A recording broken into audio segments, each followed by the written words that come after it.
മക്കൾ സ്കൂൾ വിട്ട് വരുമ്പോൾ എന്തേലുമൊക്കെ സ്പെഷ്യൽ അവർക്ക് കഴിക്കണം. ഫ്രിഡ്ജിൽ നോക്കിയപ്പോൾ കുറച്ച് ക്യാരറ്റ് ഉണ്ട്. എങ്കിൽ പിന്നെ ക്യാരറ്റും അരിപ്പൊടിയൊക്കെ വെച്ചിട്ട് തട്ടിക്കൂട്ടിയൊരു ഐറ്റം ഉണ്ടാക്കിയാലോ എന്ന് കരുതി. അതിനായിട്ടൊരു 125 ഗ്രാം ക്യാരറ്റ് ഉണ്ട്. അതിനെ എടുത്തൊന്ന് പീൽ ചെയ്ത് വാഷ് ചെയ്ത് ചെറുതായിട്ട് മുറിച്ചെടുത്തിട്ടുണ്ട്. അതിനെ നമുക്കൊരു മിക്സിയുടെ ജാറിലേക്ക് ഇട്ട് കൊടുക്കാം. കുറച്ചുകൂടി ചെറിയ പീസായിട്ട് മുറിച്ചിടുകയാണെങ്കിൽ പെട്ടെന്ന് അരഞ്ഞു കിട്ടും. ഇനി ഇതിലേക്ക് 1 കപ്പ് അരിപ്പൊടി ചേർത്ത് കൊടുക്കാം. നമ്മൾ സാധാരണ പാക്കറ്റിൽ വാങ്ങുന്ന പത്തിരിപ്പൊടി ഉണ്ടല്ലോ, അതാണ്. ഇനി ഇതിലേക്ക് 2 ടേബിൾ സ്പൂൺ കോൺഫ്ലോറാണ് ഞാൻ ചേർത്ത് കൊടുക്കുന്നത്. ഇനി ഒരു 1/2 കപ്പ് പഞ്ചസാര ചേർത്ത് കൊടുക്കുന്നുണ്ട്. പൊടിക്കാത്ത പഞ്ചസാരയാണ്. അതുകൂടി ചേർത്തിട്ട് ഒരു നുള്ളു ഉപ്പ്, പിന്നെ 1/2 കപ്പ് പാല്.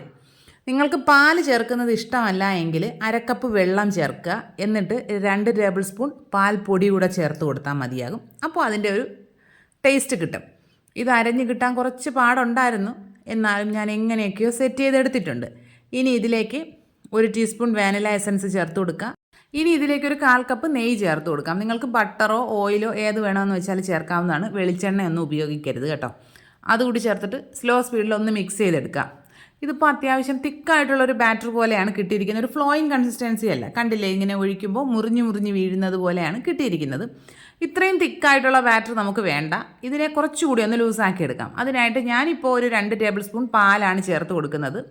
നിങ്ങൾക്ക് പാല് ചേർക്കേണ്ട വെള്ളം ചേർക്കാനാണ് ഇഷ്ടമെങ്കിൽ അത് ചേർത്ത് മിക്സ് ചെയ്തെടുക്കാവുന്നതാണ്. പാലൊഴിച്ചിട്ട് നന്നായിട്ട് മിക്സ് ചെയ്തെടുക്കാം. ഒരുപാടിട്ട് കുത്തി ഇളക്കരുത്. നമ്മൾ കഞ്ഞി ഇളക്കും പോലെ ഇളക്കാൻ പാടില്ല.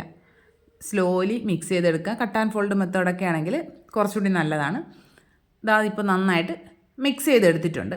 ഇപ്പോൾ ഇതൊരു ചെറിയൊരു ഫ്ലോയിങ് കൺസിസ്റ്റൻസിയാണ്. നേരത്തേതുപോലെ മുറിഞ്ഞു വീഴുന്ന കൺസിസ്റ്റൻസി അല്ല. പല പൊടികൾക്കനുസരിച്ച് വെള്ളത്തിൻ്റെ അളവ് വ്യത്യാസം വരും. അതുകൊണ്ട് നിങ്ങൾ ആദ്യം എന്തായാലും 1/2 കപ്പ് വെള്ളം ചേർത്ത് മാത്രം മിക്സ് ചെയ്ത് നോക്കുക. ഇനി ഇതിലേക്ക് 1 ടീസ്പൂൺ ബേക്കിംഗ് പൗഡറും 1/4 ടീസ്പൂൺ ബേക്കിംഗ് സോഡയും ചേർത്ത് കൊടുക്കുക. മുട്ടയൊന്നും ചേർക്കാത്തത് കൊണ്ട് ഇത് രണ്ടും ചേർക്കണം. ഇനി അതിലേക്ക് 1 ടീസ്പൂൺ നാരങ്ങ നീരാണ് ഇപ്പോൾ ഞാൻ ചേർക്കുന്നത്. നിങ്ങൾക്ക് വേണമെങ്കിൽ വിനീഗറും ചേർക്കാവുന്നതാണ്. അതുകൂടി ചേർത്തിട്ട് സ്ലോലി മിക്സ് ചെയ്തെടുക്കാം. നമ്മുടെ ബേക്കിംഗ് പൗഡറും ബേക്കിംഗ് സോഡയും കട്ട പിടിച്ച് കിടക്കാനുള്ള സാധ്യതയുണ്ട്. അതുകൊണ്ട് നന്നായിട്ട് അടിഭാഗം താഴ്ത്ത് മിക്സ് ചെയ്തെടുക്കണം. ഇനി നമുക്കിതിലേക്ക് കുറച്ച് കാഷ്യൂസ് ഒന്ന് ഇട്ട് കൊടുക്കാം. ഇത് തികച്ചും ഓപ്ഷണലാണ്. നിങ്ങളുടെ കയ്യിലുണ്ടെങ്കിൽ മാത്രം മതി. ഇല്ലെങ്കിൽ ബദാമാണോ പിസ്തയാണോ ഏതാ ഉള്ളതെന്ന് വെച്ചാൽ അത് ചേർത്ത് കൊടുക്കാവുന്നതാണ്. അതുകൂടി ചേർത്ത് മിക്സ് ചെയ്യുക. നിങ്ങൾക്ക് വേണമെങ്കിൽ സാധാരണ ഒരു കേക്ക് ടിന്നിലോ അല്ലെങ്കിൽ നമ്മൾ ചോറ് കൊണ്ടുപോകുന്ന ടൈപ്പ് പാത്രങ്ങളിലോ അല്ലാണ്ട് വീട്ടിൽ സ്റ്റീൽ പ്ലേറ്റിലോ എങ്ങനെ വേണമെന്ന് വെച്ചാൽ അതിൽ ആവിയേറ്റി എടുക്കാവുന്നതാണ്. ഞാനിപ്പോൾ ഇതുപോലെ ചെറിയ ബൗളുകളിലാണ് നെയ്യൊന്ന് ബ്രഷ് ചെയ്തെടുത്തിരിക്കുന്നത്. അതിലേക്ക് ഈ ബാറ്റർ ഒഴിച്ചു കൊടുക്കുന്നുണ്ട്.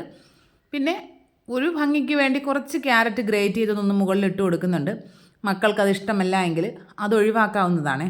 ഇതുകൂടി ചേർത്തിട്ട് നന്നായിട്ടൊന്ന് ടാപ്പ് ചെയ്ത് കൊടുക്കുക. ക്യാരറ്റ് ചേർക്കുന്നതിന് മുൻപ് ടാപ്പ് ചെയ്യുകയാണെങ്കിൽ അതാണ് കുറച്ചുകൂടി നല്ലത്. ഞാനത് മറന്നുപോയി, അതുകൊണ്ടാണ് ഇപ്പോൾ ടാപ്പ് ചെയ്യുന്നത്. ഇനി ഒരു സ്റ്റീമറിൽ വെള്ളം വെച്ച് അത് നന്നായിട്ട് തിളച്ച് വരുമ്പോൾ അതിലേക്ക് വെച്ച് കൊടുക്കുക. വെച്ച് കൊടുത്തിട്ട് ഒരു മീഡിയം ഫ്ലെയിമിൽ 30 മിനിറ്റ് ആയപ്പോഴേക്കും എനിക്ക് കുക്കായി കിട്ടിയിട്ടുണ്ടായിരുന്നു.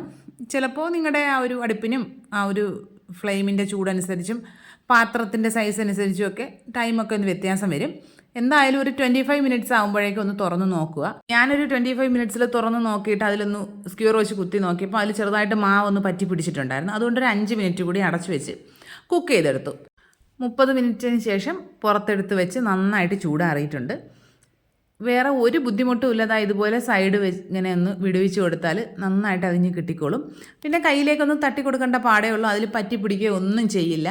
അടിപൊളി ടേസ്റ്റാണ്. നിങ്ങളൊന്ന് ട്രൈ ചെയ്ത് നോക്കണം. ഞാനും ഇത് അരിപ്പൊടി വെച്ചിട്ടായിരിക്കുമ്പോൾ ഇത്രയും സോഫ്റ്റ് ആയിരിക്കുമെന്ന് തീരെ ചിന്തിച്ചില്ല. നല്ല സോഫ്റ്റാണ്, നല്ല ടേസ്റ്റാണ്. പഞ്ചസാര ചേർക്കാൻ ഇഷ്ടമില്ല എങ്കിൽ ശർക്കര ചേർത്തിട്ട് ഉണ്ടാക്കാൻ പറ്റും. പൊടിച്ച ശർക്കര ചേർത്ത് ഉണ്ടാക്കിയാലും മതി. പക്ഷേ ഇത്രയും ഭംഗിയുള്ളൊരു കളറ് കിട്ടില്ല എന്നുള്ളതേ ഉള്ളൂ. എല്ലാ കൂട്ടുകാരും ട്രൈ ചെയ്ത് നോക്കുക. ഫീഡ്ബാക്സൊക്കെ കമൻറ്റ് ബോക്സിൽ അറിയിക്കുക. വീഡിയോ ഇഷ്ടപ്പെട്ടാൽ ചാനൽ ലൈക്ക് ചെയ്യുക, കമൻറ്റ് ചെയ്യുക, ഷെയർ ചെയ്യുക, സബ്സ്ക്രൈബ് ചെയ്യുക. ഹൈപ്പും ഒക്കെ ചെയ്യണം കേട്ടോ. ഇത് വലിയ ബൗളിൽ വെച്ചതാണ് കേട്ടോ. ഒരു സ്പെഷ്യൽ ഡിസൈനായിട്ടൊക്കെ കിട്ടിയിട്ടുണ്ട്. എൻ്റെ മക്കൾക്ക് എന്തായാലും ഇഷ്ടപ്പെട്ടിട്ടുണ്ടായിരുന്നു. ഇനി മറ്റൊരു വീഡിയോ ആയിട്ട് ഉടനെ കാണാം. ബൈ.